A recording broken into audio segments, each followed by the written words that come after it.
Big pharmaceutical and insurance companies have played a central role in the pandemic, racing to find a scientific solution to the nightmare virus and covering associated costs, like COVID-19 testing.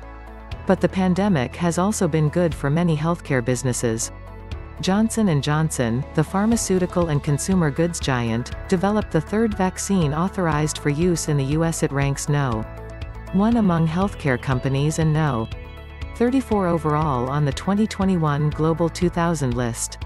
The company's stock has climbed steadily over the last 6 months, despite a 10-day pause in its U.S. vaccine rollout in April due to reports of rare blood clots associated with the vaccine.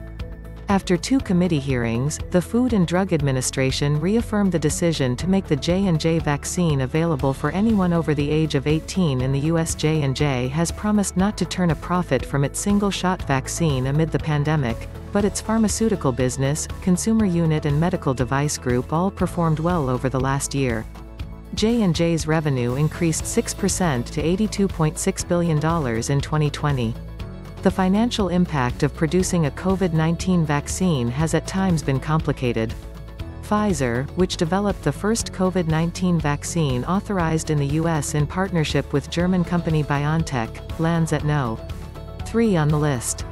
In an earnings report released in May, Pfizer said that its vaccine brought in $3.5 billion in global revenue in the first 3 months of the year.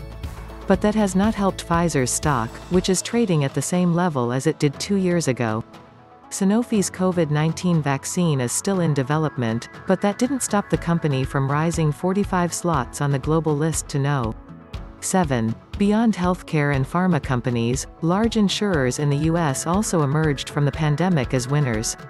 While profits initially dipped as patients stayed at home under various shelter-in-place restrictions, by the end of the year they bounced back. Share declines in elective care during the pandemic have reduced healthcare expenditures and contributed to earnings that are twice as large as those earned last year, one paper found. UnitedHealth Group is America's largest insurer, and No. 21 overall, followed by Cigna, at No. 53 overall. Cigna saw costs rise in the fourth quarter of 2020 when people started seeking treatment that they delayed at the beginning of the pandemic. In the short term, restrictions have meant that elective procedures and consultations have been greatly curtailed and subsequently claim volumes have reduced, according to a Deloitte report.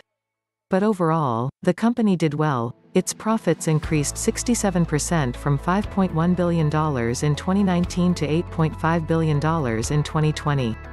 What will 2021 bring for the healthcare industry? Experts at the Commonwealth Fund think that the movement to value-based care in the insurance industry will continue to accelerate.